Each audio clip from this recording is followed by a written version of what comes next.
Hello everyone. I'm very glad to be here. This is the session number 2. It's a panel discussion about ecosystem versus wise defining success and impact. So we are very happy to have the wonderful women, ladies that are very experienced in that field. And really, this session is about us exploring the different definitions, relating to the definitions of wise impact and defining success and what you have witnessed from your own experiences. Now, the flow of the session is I will give a little bit brief on what wise theory of change is and the metrics we're trying to use. And then I will introduce the 3 wonderful women with us here. And then we will go into the discussion. So what is the theory of change of WISE? WISE is Women Initiative for Social Entrepreneurship. And it's really, the goal is to redefine success / impact from a gender lens. The idea is to really shift the paradigm of the ecosystem, to tip the sector so that they recognize that there is a difference when social entrepreneurs create change. There is impact that should be recognized, and not only the outreach. Traditionally, the traditional narrative is that it comes a little bit from the business sector, how many people we have reached, which is important. Replication and franchise is important. But when you're talking about social impact, and especially cause-driven projects and enterprises, you have to look at what is before the impact, or what is the impact after the action. So we have the scale up, which is changing laws and policies. And when you change a policy that has been biased towards a certain group, you change the policy or the law not only for this generation, for the generations to come. So if you come after 10 to 20 years, and we have examples really, then you will find 40 million people benefited and their lives change. But not only this, they contributed economically to their community and to the state. So there is also a monetization of the impact. So this is scaling up. When you change laws and policies that affects millions of people across the history or the state or the era. Then when you scale deep, I always say, I can reach 1 million men in a traditional or area, forget where, and talk to them about FGM or talk to them about wise battery. And I have reached them. And I'm not saying this is bad, but we have no idea if I have changed anything, whether their minds, their behavior, their practices. And although reaching is important, but impact is more, especially for these, tradition and perception projects or ideas or problems. So scaling up is changing policy, scaling deep is changing mindsets, changing beliefs that are wrong, not beliefs that are good. And it has an impact, again, just like scaling up on this generation and the generations to come. Because if you change the father and the mother, you change also the perception of the children and their grandchildren and their nephews and everybody around them. So this is also the scaling deep. And the scaling out we still recognize and we respect, because it's important to spread the word.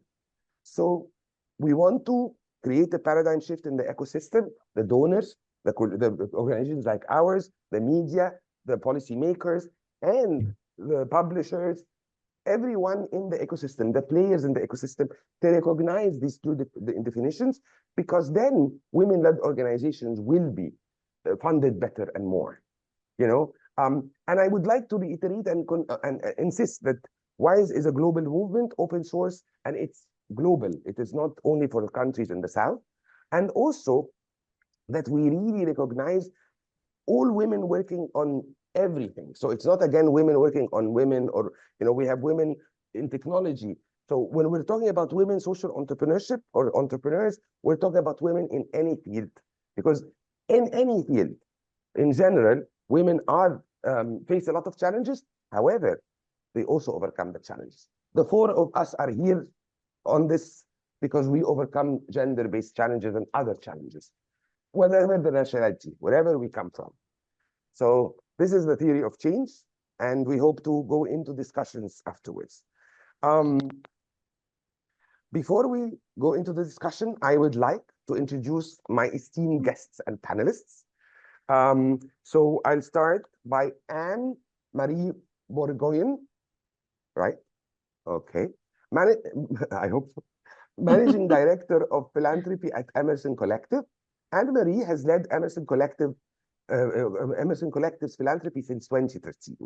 Under her leadership, Emerson has become a major funder that supports important causes across many sectors, including education, immigration, environmental justice, health equity, fostering community among important leaders and organizations across many issues.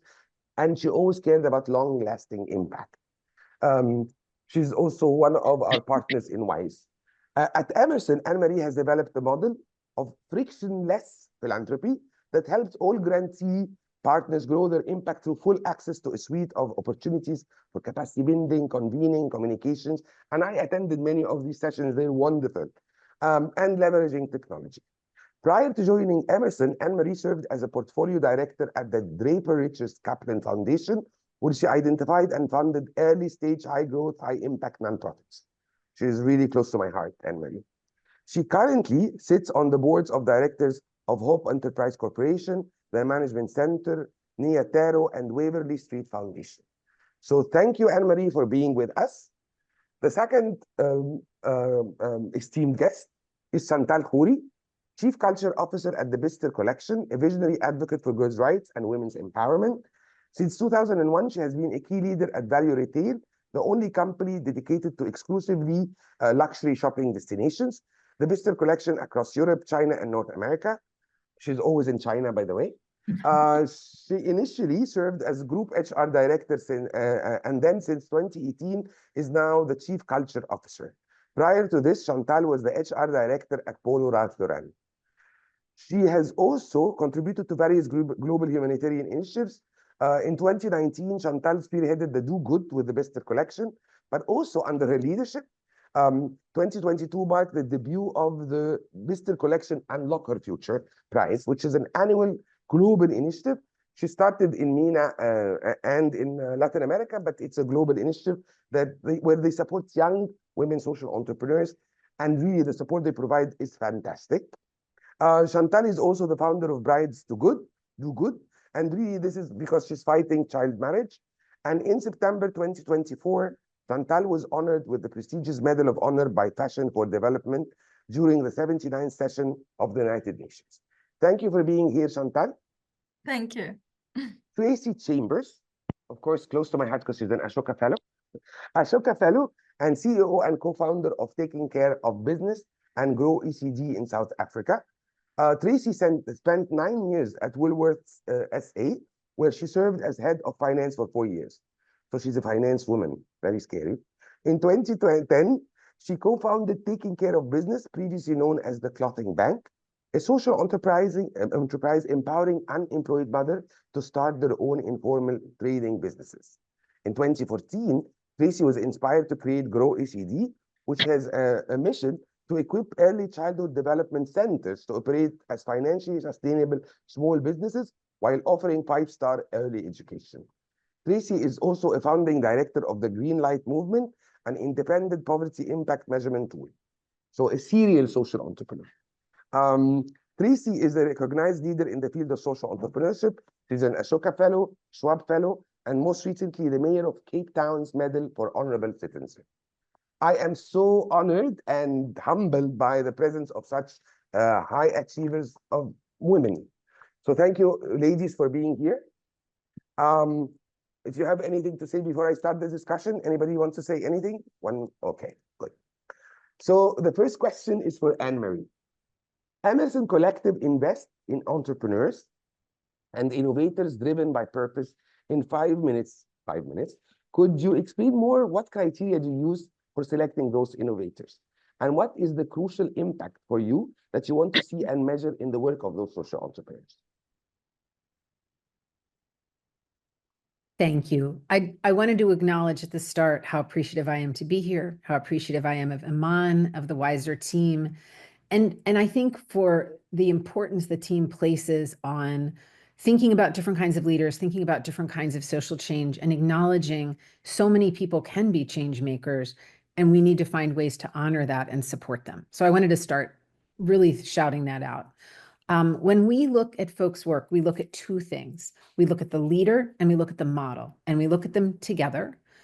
So when I think about an entrepreneurial leader, as we're seeking out folks, I think one of the things we think about the most is proximity and how over time a person has been deeply embedded in the place where the work happens and with the people, because it's an understanding the challenge that you begin to understand the possible solutions.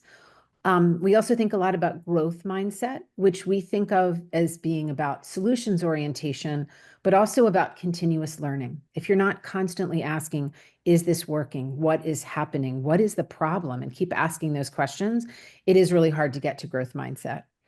We seek people who are visionary. And I feel like I live in the Silicon Valley. Vision is a little overrated, but what we think about when we think about vision is people who think systemically, who understand that when you roll a ball here, it rolls all through the system. And so in doing work, we want to find people that understand it isn't elevating a group of people that you begin to help, but it isn't changing the entire environment in which they sit that you really can make change. And the last piece, at least on the thinking about leaders, are people who have influence. And again, I want to define this differently as sort of just someone who has power. To us, influential people are people that bring all sorts of assets to their work. People, money, maybe you find a space to do an event. Maybe you're able to find something that people in your community really want and need that you can bring that is unexpected. And so when we think about influence, it really is how do you bring assets to your work? And then when we think about models, one of the things we highlight to folks is you could be having change in an array of different ways, but it's important along the way to be able to describe milestones or proof points, to be able to say, if this happens, then we believe success is happening. Or if this happens, we can build on top of that. Another thing we also think about is how to continuously improve a model, which goes back a little bit to learner's mindset, but it's about on the structural level of your whole team, how that happens. And then I'll say we talk about a model being primed for scale, but it could also be primed for replication, or it could be primed for you to be a thought leader. So we've acknowledged impact rolls out in all different ways, and we're very much open to understanding when that could happen and you helping us along the way to see that path. And so one of the things I've really appreciated about learning more about scaling deep, and it's something I think we've intuitively thought about for a long time, is it truly is a way to create systems change. And when you think about the possibility of someone really taking that most proximate concentric circle and creating deep change, that can fundamentally change the quality of relationships of people with one another and their lives in the concentric circles around them. And then I went into storytell a little bit. I have a couple stories I want to throw in along the way because I think they're so illustrative. There's a woman here in the United States. Her name is Aisha Nyandoro. She lives in Jackson, Mississippi, and she focuses on Black women, particularly mothers who live in Jackson. And her work is called Springboard to Opportunities. And initially she began her work in Jackson, and then she started to replicate it in other places. And she recognized that when she started to replicate it, she had less time to spend in Jackson, which was the place she knew the best, which was the place where she knew elected officials, she knew other nonprofit leaders. And she finally recognized that for her, the strongest way for her to be a leader was to not work in places beyond her home community, but to come back to her home community, to really dig into what it meant to create structural change where she was. But then she's become a national leader in the universal basic income conversation. And so that's been a way for her to share what she's learned, to find that way to bring change to bigger geographic levels, but then in the end for her to come back and really serve the community where she started. And I've appreciated that about watching her journey as a leader. And it's really meant she's had to be a good listener, a good question asker, and she's needed to change. So those are some thoughts on what we look for, and then over time, what that success can look like. Well, I know why both our organizations and both of us align, because actually in Ashoka, and probably Tracey knows, it takes 9 months for anybody even to go into a panel, because we actually do very similar things. We look at 5 criteria. The new idea. Is it new in the context, and is it system changing? You know, are they changing the rules of the game? We look at the creativity and the ability to be a problem solver. We look at the entrepreneurial qualities, which does not mean money, but it means being tenacious and you don't give up. We look at the social impact and the ability to relearn and grow, and we look at the ethical fiber, you know? And I think it's a wonderful process. I'm not a fellow, but I'm sure Tracey will tell us it's a wonderful process because it gives them time to reflect. But I also want to add that Aisha is an Ashoka Fellow, by the way. She was Aisha, the one you talked about now. Aisha, yes. Yeah, she's an Ashoka we Fellow. sort of picked her secretly on purpose for that, but she's also a stupendous leader. No, but that's, I think all our fellows are wonderful. That's why I'm very proud. I think of them as my family, you know. I get very proud when I see anybody who's an Ashoka Fellow. Because they really go through a rigorous process. I mean, I love you, Tracey, I'm sure, but it was good, right? Okay, thank you so much, Anne Marie. And I just really loved everything you said, and I agree totally with it. And I love the idea that you went back home, because I think that's the idea of the scaling deep. And once you scale deep and you get to know the people, then it spreads. You know, you change one community, other communities can come and learn from you. And that's also knowing, as you said, she's being flexible because she knows where her strength is and she can have a bigger impact. Exactly. Yes. Yeah, thank you so much. My dearest Chantall, when you started Unlock Her Future, which is and the prize, I believe it stems from your belief that young women everywhere, but in the two examples, MENA and Latin America, can succeed despite challenges. And I really want to reiterate this because we want to empower girls to know that you succeed. Don't talk about the challenge, talk about success in spite of the challenges. Is this statement correct? And can you elaborate on the experience in both continents, you know, and share with us how you assess them, the winners? Sorry. Yeah, no, absolutely. Well, firstly, I'm delighted to be here. You know, I love you, Iman, so and to be surrounded by such esteemed other panelists. Thank you for having me. So to answer your question, absolutely, the statement is spot on. I mean, the Unlock Her Future Prize was really created because we at the Bistek Collection believe that with the right support, women everywhere can really overcome systemic challenges and drive real change within their direct communities and then scale up. But a bit of context, I think you said it when you were introducing me at the beginning of the call. The Bistek Collection, we have 12 luxury shopping destinations across Europe, China, and North America. But our mission goes beyond shopping. Through our Do Good program, we've kind of dedicated to improving lives and advancing social impact as defined by the United Nations Sustainable Development Goal. And this Unlock Her Future Prize really embodies that mission, supporting women-led venture that address real local issues and build resilient communities. So every year we go from one region of the world to the other. We started in MENA in 2022, and then we moved to LATAM in 2023. So in just 2 years, we've seen over 1,800 women, 900 approximately per edition, apply for this prize, which shows really the huge demand for support among these women change makers. We specifically welcome women with early stage ideas or young businesses, we call them idea stage, and growth stage ventures with less than 3 years.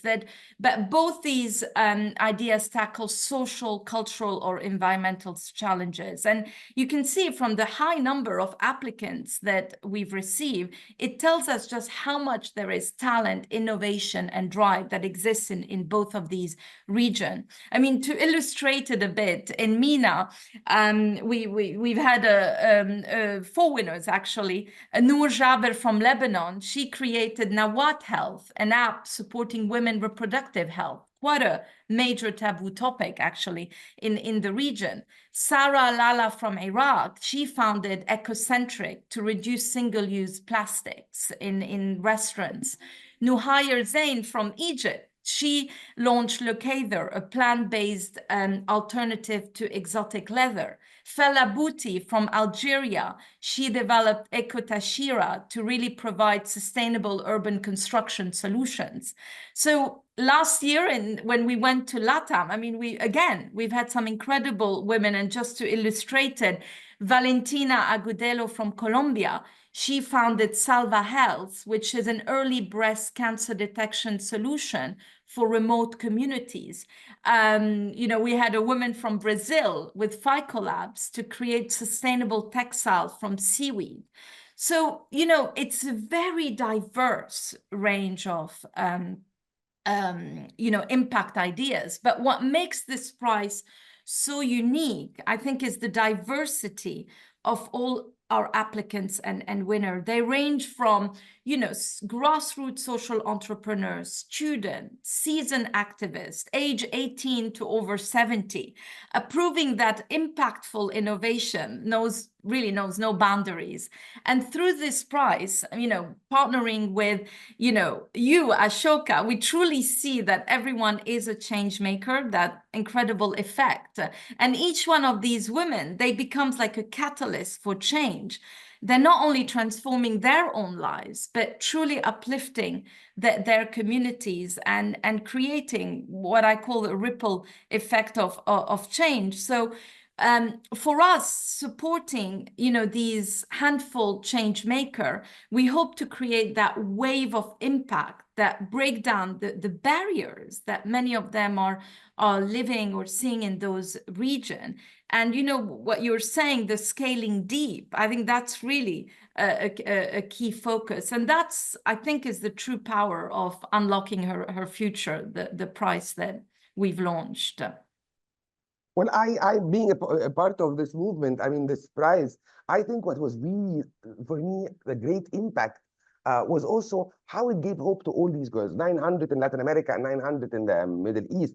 And it was wonderful because, all of them are in contact with us sometimes. And it was really bringing in hope that, and also because the winners were wonderful, but also all the young girls or young women that really applied were excited, they organized themselves, they were able to present something. And as I said, we're continuing with a lot of the people who applied, at least in the Middle East. And I'm sure Ashoka Latin America is doing the same in our Young Change Makers movement, because we also in Ashoka have Everyone a Change Making movement, where young people are really rewarded and supported. And many of the applicants are part of that now. So thank you, Chantall. Yeah, thank you very much. Tracey, Ashoka Fellow. So this is a very different perspective. Both Anne Marie and Chantall are from the ecosystem. Now here we go to our social entrepreneurs themselves, and we want to get your feedback. So the first question is, as a social entrepreneur, could you explain in 5 minutes, it's written to me, how you work as, how have you really looked in, have scaled up deep and out? Did you really see your work scaling up deep and out? And is this framework helping you to articulate your impact better? And be frank, I will not get hurt, and say the truth. Fantastic. Thank you so much for having me. And I must say, when I saw this this model, this sort of theory of change model, it really resonated with me. And I think the fact that sort of women social entrepreneurs really do care about the impact they're having. And certainly that was true for me. And we're largely a women-led organization, and we work primarily with women. And we don't sleep well at night if we're just reaching people. We want to change lives. We work primarily with unemployed mothers who are trapped in a cycle of poverty, intergenerational poverty. And so initially it was around being really inquisitive about whether we were having real impact. Are we eradicating poverty in families? And being an accountant, I'm mad about impact measurements. So we used a number of tools. And I remember the day that a woman who was very successful on our program, she'd made a lot of money and she was graduating. And I asked her, well, how much do you have in the bank today? And she said nothing. And I realized what I hadn't done, I'd helped her start a business, but I hadn't deeply changed the poverty mindset. And that for us really began a journey of how do we go deep? How do we do the mind shift change? How do we make her a role model in her community so that she can become the person that the world wants to follow? How do we make her a better mother? How do we strengthen the family? And so that really has been our primary focus. But from that, we developed certain, we call it our secret sources, certain programs, certain tools for measurement. We use the green light tool. We use the A to B methodology to really do that deep work. And what we've done is we've taken all of those things that have made us successful and our programs impactful, and we've spread those to other organizations. So we've created the green light movement, where the tool is now available to many, many other organizations. And we've taken all of our training and development, and we're now spreading that through a training company and allowing others to use that to make sure that their programs are more successful. In terms of what we've done commercially within South Africa, our main programs are founded on essentially partnering with Retail South Africa, all of the major fashion retailers and general merchandise retailers. We have all of them on board. There are a total of 16 large retailers. And that for me is a little bit of scaling up, where we have convinced retailers who produce waste, okay, all day. The fast fashion supply chain produces waste. It is never going to be an equal demand and supply. There's always going to be customer returns and bulk rejections. And we convinced them to collaborate. Now, traditionally, retailers hate each other. I worked for one. And, you know, it's like Burger King talking about McDonald's. They don't want to be in the same room. And we brought them all together in the same room, and we convinced them to pool their waste, to donate that to us. And that is the tool that we actually use to help women start businesses. And we are only successful because we got them to collaborate. And that essentially helped us scale up and replicate our model. And now, you know, many people are doing that. And I think, yeah, so that's, I think, some examples of how we've scaled on all areas. But for me, as a social entrepreneur, I'm not happy if I'm not scaling deep. I think when you shift mindsets, it is the butterfly effect. Those people's mindsets that you're shifting then change other mindsets, and norms and ways of doing things change in society, and systems then change through people. People hold systems back. I mean, laws and do too, but people will drive systems change. And so for me, that's where my heart is. I just want to tell you that I'm so proud of all the esteemed guests here, because you are even presenting what I want about WISE better than I am. So it's great. And really, I just want to, when you talked about your impact measurement, I just want to share with you a funny story. So I was always working, my work on women was always not a job, but the first organization I started, which is ADU, Association for Development and Enhancement of Women, we were the first organization to provide microcredit, and I will not talk about how we were treated because we were young and we were women and we were Muslims and Christians. It was very interesting. It was, and don't judge, but it was in 1987. Okay, I am very old, but anyway, I think we started giving microcredit, and I even remember Muhammad Yunus coming to us even before we started, 1986 or 87, and we were just little girls scared, you know. But what was interesting was that at that time, they were starting a discussion here about, how do you know there is, you know, gender empowerment and so on. And guess what we did? We, again, because we were working on the grassroots, as you know, and where we know, as Anne Marie was saying, we decided that every woman is going to get credit. We trained our team, the field workers. They will go before she gets the loan to look at her house. And they were all in squatter areas. We only work in favela areas. Like, we don't work in, you know, because they were the most marginalized and they had no anything at that time. So they would go and describe the house, which was like favelas, you know, tin houses. So they would look at if she has a TV or a fridge, you know, whatever, electronic machines or whatever, but also the paint, and that's it. 6 months after we get the loan, they will go, and they were going every month anyway in the meetings, just like Grameen died. But they will go and look at the house again. And if there is a washing machine, if there is a fridge, if there is an oven, she's the major power in the house. Because these are the things she bought to make her comfortable. If it's a TV or a fan or something, we know the power dynamics, and then we work with her more. And it was everywhere. Everywhere we went, we spread all over. We had like 2 or 3 million at that time women when we were working with across Egypt. It was all the same, you know. And that was a simple way of looking at it because we understand the people, we understand how they work, the proximity that Anne Marie was talking about. So, so this is it. And we also starting a savings program, as you said. But it's just that this is important, scaling deep and changing mindsets and changing habits and how they practice their daily life, and also relating to what empowerment is for them. It's not that she's going to go around and, it's really making major decisions that make her comfortable in the home, which a lot of people would not notice if they don't work with poor people, But anyway, so enough of me, because I talk a lot. Anne Marie, so you have been very politically correct about our theory of change. So I will ask you directly, do you think this theory of change, what we're trying, is really useful for the ecosystem? I mean, how does the social entrepreneurship ecosystem, when it focuses on metrics up till now, like number of beneficiaries, do you think they really failed to capture the unique contribution of women social entrepreneurs? I mean, do you think the way it is being done now, like we think, this is what we think, is failing, is not recognizing the real impact of women and affects them negatively? Is this your opinion? And again, be frank. It's an interesting question. I look at our portfolio and I feel like we have really tried to capture all different kinds of work. Like if I go back to the history of Emerson Collective, the very first organization we supported, which was an organization that Lorene founded, was College Track.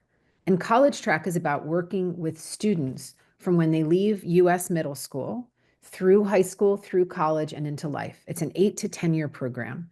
And if anyone has ever worked with young people for that many years, it's a labor of love, and it's a very intense commitment of time and resources. And so one of the things that I've always appreciated about my work here is we'd acknowledged that impact happens at many scales, and deep impact actually in some ways is the most lasting because it's based on trust. It's based on fundamental change of seeing who you are. But I'll also say there's models we fund that are very much about serving millions of people. And we really acknowledge that it's a big continuum and there are opportunities and possibilities along the continuum. And in some ways, we're assuring that someone is self-aware enough to know where they are on that continuum, which then helps them to know how they make choices or how they think about a challenge or how they hire team members. So I can't speak for others, but I feel like we have gone to great efforts to be very, very thoughtful in seeking people out and then supporting them for goodly amounts of time as their work comes to fruition too. I mean, if I use College Track as an example for just a moment, to me, one of the most interesting stories about College Track is when you meet someone who says, I used to be a College Track student and now I work at College Track. Or I'm a College Track student, but my cousin was a College Track student before me and they went to college and I realized I wanted to go to college too. Like those are the kinds of metrics that you don't necessarily capture, but when you hear them, you realize that's meaningful. And so more broadly, I guess how I think about this piece is, I think we need to continue to find ways to hear people's innovation, which I think is something Ashoka is so good at, hearing the innovation, seeing the distinct model. And then I think there's a piece where it's also helping people along that journey. So one of the things I often say to folks, if they are a more scaling deep person, is there's the change of the person, their family, their community, and then the people in power in their community. Yeah. And so how do you think about both metrics you gather and the stories you can tell that come off of those metrics that allow people in their own minds to understand why change will happen here? And so it's that cousin story, or it's the piece around if you come to the point where when you do your high school graduation programs and all your local elected officials come, that's a big metric of success. And so I think, I don't know how good we are as a field at recognizing, but I do think there are actually ways to see and recognize. There are different ways to support. And there's ways for leaders to be able to create expectation and then storytell around success that helps that path to become over time more obvious to others why this sort of change is so powerful. Because in some ways, trust takes time to build, but once you have trust, the speed at which you can work is often much faster, and it feels much more familiar and comfortable as a culture actually brings itself to the work. I mean, the last thing I'll highlight is, I don't know if anyone here knows Nadine Paul Deroli. She leads Ansei Pour Haiti, which is Teach for Haiti. And one of the things I've appreciated about her work is she recognized that in Haiti, the entire education curriculum was based on French-speaking language and pedagogy, which is not the history of the Haitian people. And so what she's done is bring the Haitian customs, culture, and language to education. And I think what that's been powerful in is she's gone deep. She's working in Haiti, but she's built all sorts of social networks with other people in island nations and with people on the African continent to help them to learn about the pedagogy that she's used in Haiti. And so again, I feel like she's gone deep, but then found a way to take her expertise and go broad. And that's the kind of storytelling I think people can really appreciate and then begin to see as equally important, if not more important in some ways, than other more traditional kinds of scale. Thank you so much, and really send me the name of the lady, because maybe I recommend her to be an Ashoka Fellow of Haiti. I can't hear you, you're mute. I will. Okay, thank you. But I totally agree, and I think this is what WISE is doing. When we're saying we're working with our fellows, is we're working with our fellows to show that the impact was not just the impact of without numbers. Like I give them the example of our Indonesian fellow who reached 19 million women and 40 million kids. And then we also show the monetization of it. And we are helping the fellows do that, because that's the idea. We're not saying we don't want to show that the impact reached a lot of people, but we want to show the impact before the reach. And of course, Emerson Collective and Ashoka have a lot of in common. And that's why I think we're working together well, But we are also trying, we're trying to get everybody on board. And this session is important when we spread it, because it's important people to see a great organization like Emerson Collection, the Retail Value, Unlock the Future, and great fellows are really embracing this, even parts of what we're trying to advocate for. So thank you so much. I'm going to ask you the same question, Chantall. Do you think that the traditional way of looking at success is kind of unfair, or it fails to recognize a lot of work by women? And remember, even you and I had the discussion, why you want to work with early ideas, it's going to be more difficult. So can you elaborate on, do you think the ecosystem needs more push for them to understand all this?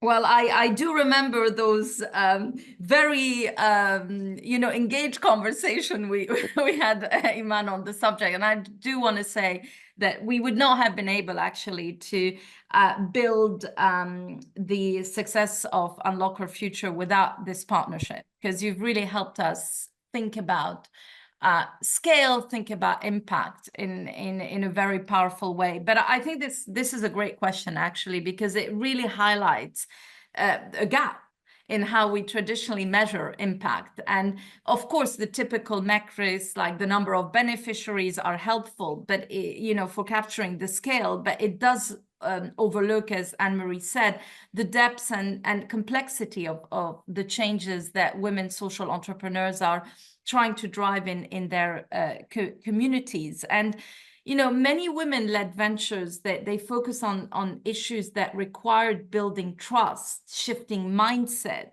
and changes that are transformative, but hard to quantify. I mean, I'll take the example of Noor Jaber, one of, I've mentioned her, the Lebanese who won the MENA edition prize. I mean, she's created this reproductive health app for women in the Arab region. And I mean, her work is not just about the app downloads. It's very much about breaking cultural taboos around women's health and empowering them with knowledge, and the impact in the personal shifts in attitude and confidence among women using the app.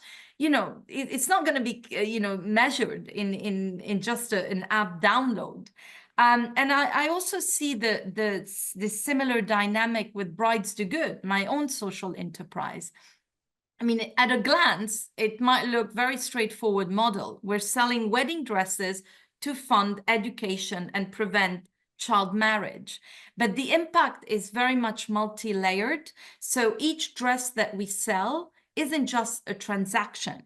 It represents a choice by a bride to support a larger cause, help build a global network of advocates, and change attitudes around, marriage and education. And that impact doesn't translate directly into numbers, but it's a life-changing shift. So each dress supports a unique story, a bride supporting a cause, a girl getting access to school, families who begin to think about education and marriage in a new way. And we're also contributing,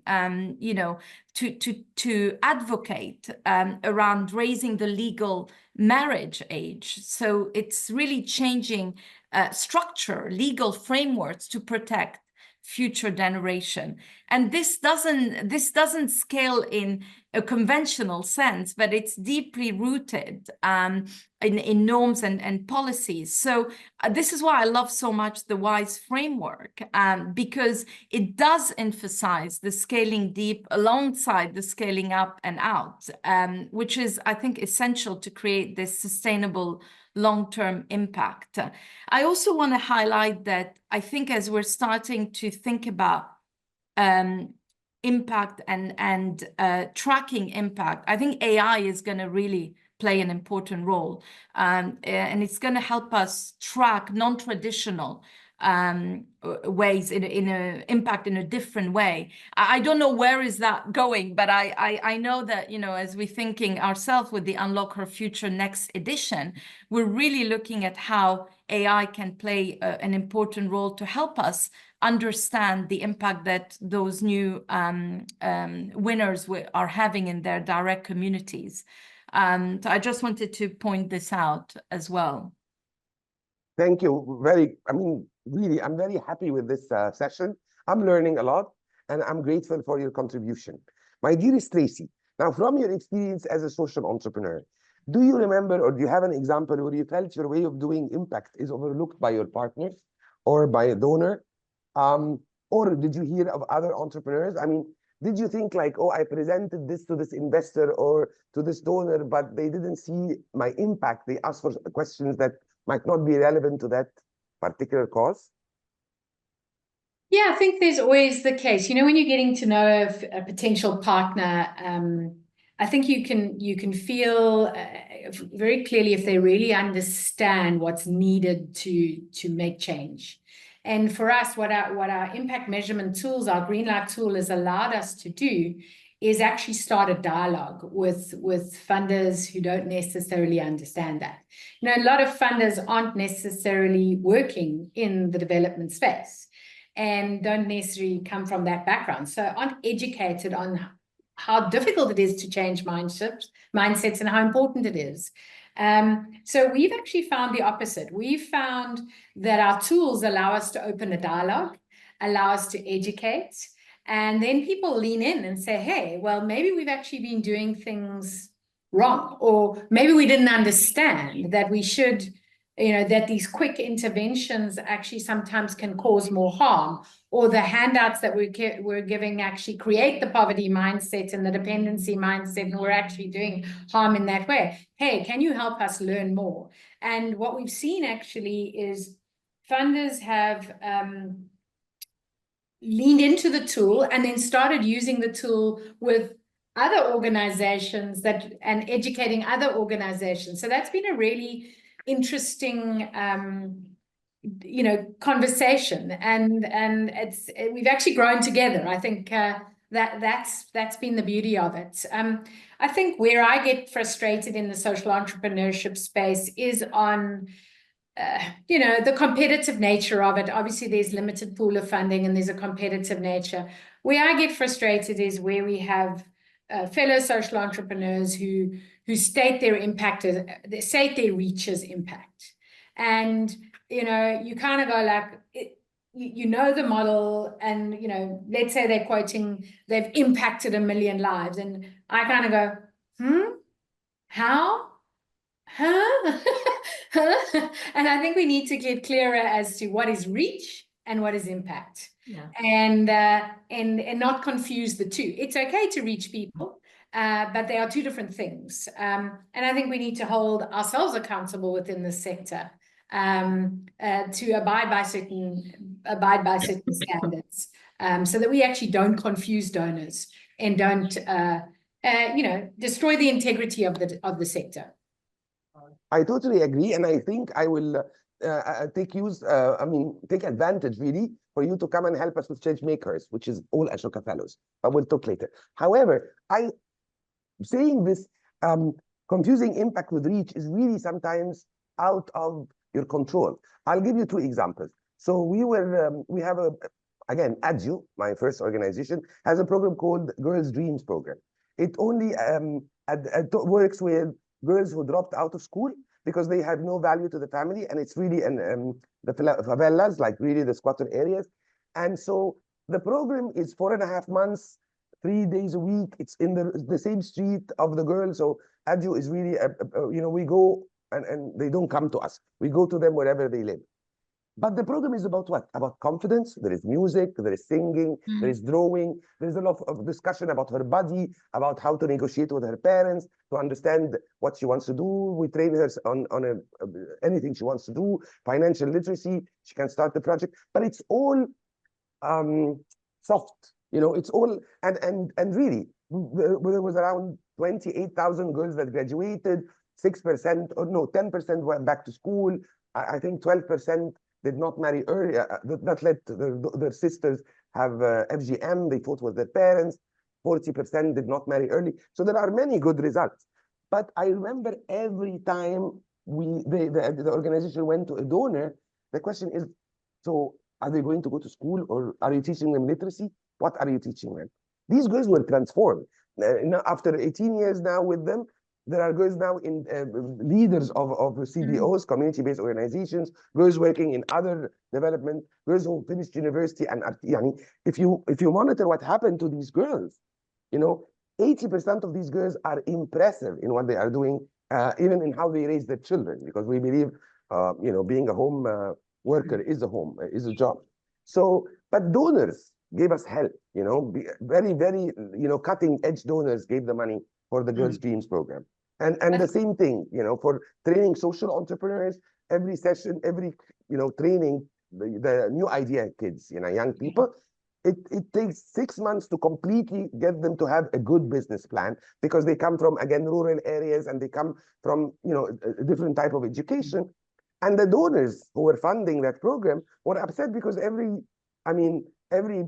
batch is only 20. While other organizations are saying, oh, we trained 5,000. And I was like, how did you train 5,000? Yeah. But anyway, so I empathize. Yeah. And I think sometimes that you just raised one point there in terms of the power of storytelling for impact. And, I think that's one thing we do really well. When our women speak, instead of us speaking for them, and they tell the story of how their lives have been transformed, even though you can't measure it, it lands. She talks of every aspect, how her relationships have changed, how her children are now going to school, how she's a role model in her community, so many things. I think there's not, as you say, not everything can be measured, but those stories can be told. And if there are enough of them, you can't not believe that this program works. But as you said, when you say you're working with the fellows or you're the women, no, you can at least, if you look at it in the longer term, you can see how many girls, for example, from the Girls' Dreams worked or having jobs, or you can measure it. It just takes more time. That's all what we're talking about. Yeah. The final question, because I think people are telling me, is for all of you, and we will start with Anne Marie. So we are asking people to pledge support. Now, doesn't mean money at all. Don't worry, any of you. But so one of the pledges is how can you help us? And this was a question I was asked in the morning in my interview with Julie. How can the ecosystem become more understanding, the different types of impact? How can we spread the word more? And what can we do about it as WISE? And what would you pledge to help? 1 day a week, 1 day a month? helping us introduce us to others.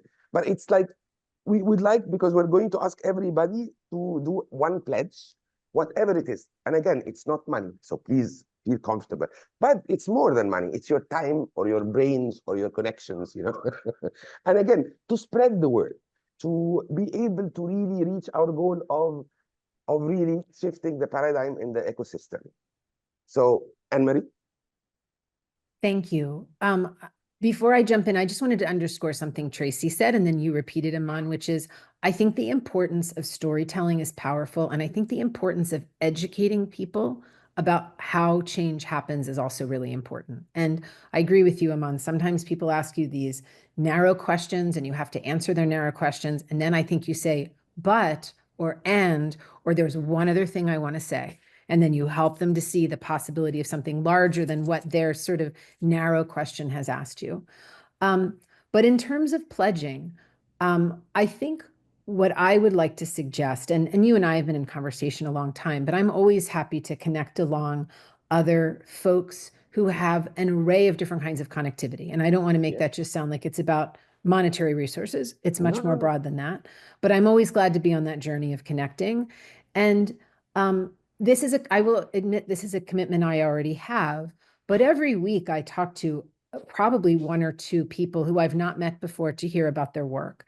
And I try over time to have that be a really balanced group of people, because I think it's important to hear change that's happening all over the globe, and from all different people who are proximate in different ways.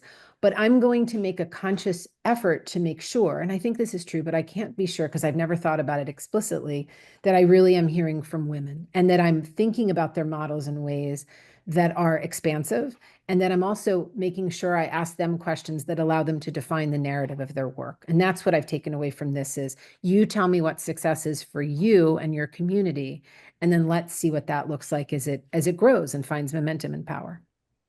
Thank you so much. Let's say Tracey first, and then Chantall. We change because we have questions for you guys from the audience. So go ahead, Tracey. Yeah. So in the context of our scaling out work and spreading what I've called our secret sauce and all the lessons that we've learned and have now packaged those into tools, programs, we really want to take those global, so that we don't have to keep reinventing the wheel. And if you're a social entrepreneur and you want to find a way to communicate your impact, we're spreading the Greenlight tool to anybody who will listen. If you want to figure out how to deeply change mindsets, particularly the poverty mindset, we're open to engaging and sharing those tools with you. Chantall? Well, I would pledge anything for you, Iman. But specifically, I think with the Unlock Our Future Prize, as you know, the power of the Vista collection and the reach that we bring through this prize when we go from one region to the other is really promoting WISE across the different communities through this prize. I think by joining our efforts, I think we can really spread the WISE methodology framework in a powerful way, and create that ripple effect. So I will pledge that through Unlock Our Future Prize, we'll figure out how to give you that platform to do so when we move from one region of the world to the other one. Especially China. I want to go to China. Okay.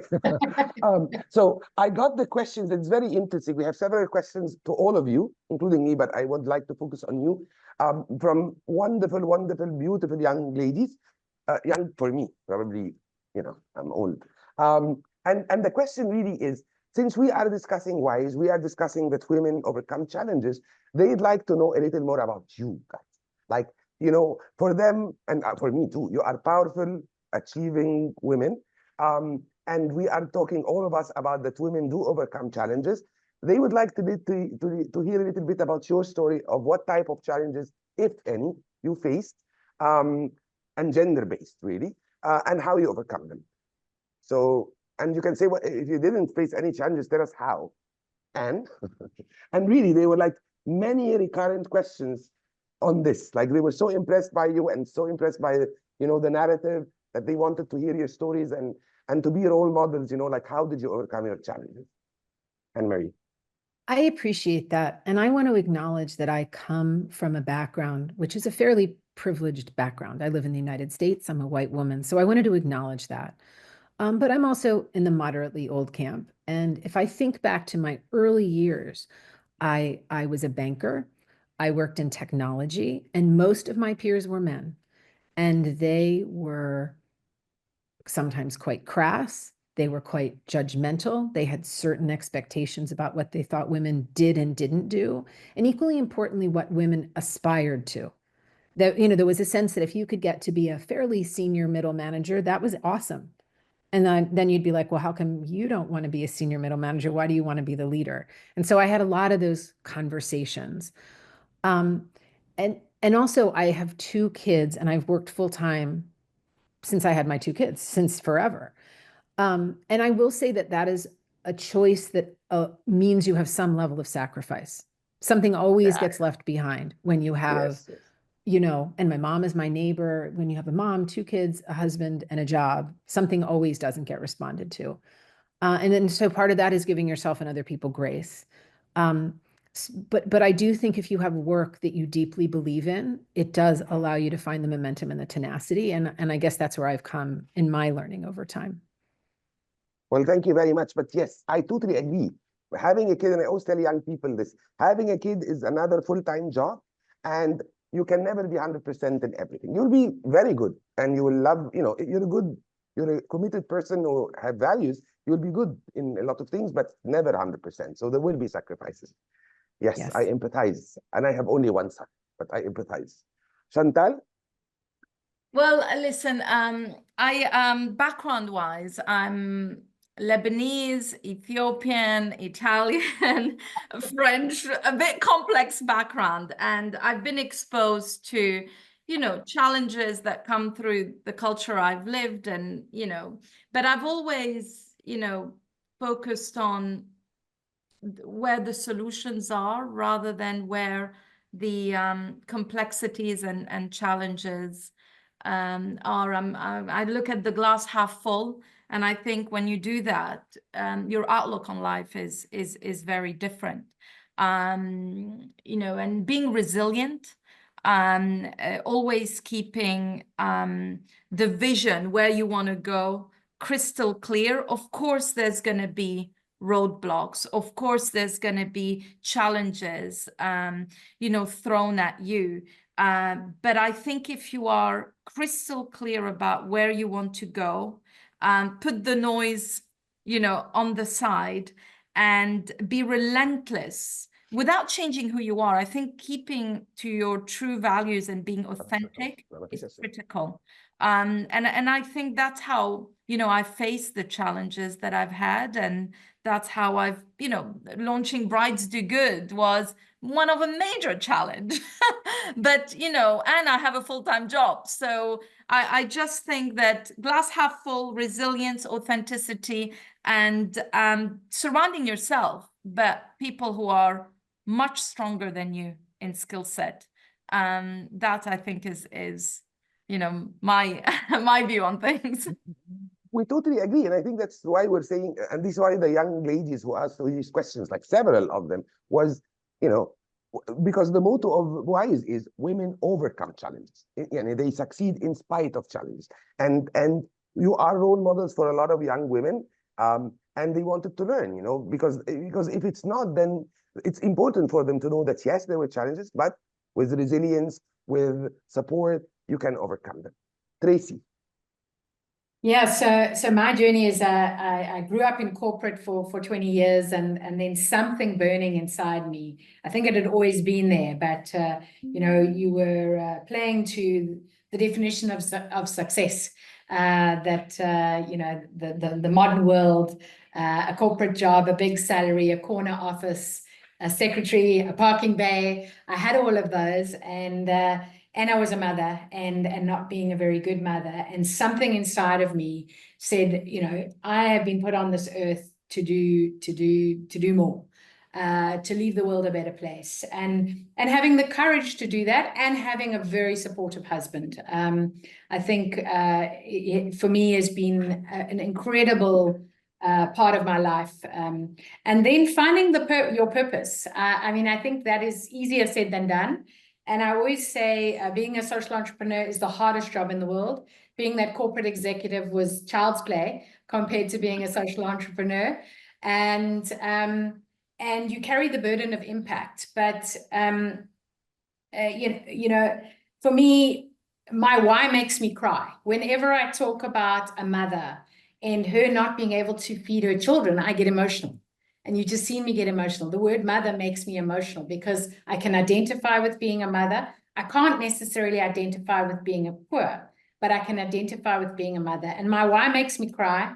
And no matter what happens, I mean, the world throws you curveballs all the time as an entrepreneur. But if you know why you're doing this and it moves you, you will find a way around whatever obstacle is in your path. And it's the reason you get up in the morning. And that is such a privilege to have that as your job. Well, yeah, thank you so much, all of you. Thank you, Anne Marie. Thank you, Chantall and Tracey.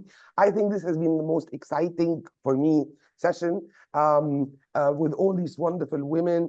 I also think we have discussed a lot of important issues. I would like, I'm also want to apologize for all the questions that were on the chat. I were able to get them, you know, like 10 people asked the question I introduced here. But thank you. The pledge of every attendee, not only the speakers, but I want everyone who's attending to please write their pledges. How can they support the movement? And by being part of this, you're already in the movement. Thank you very much, all of you.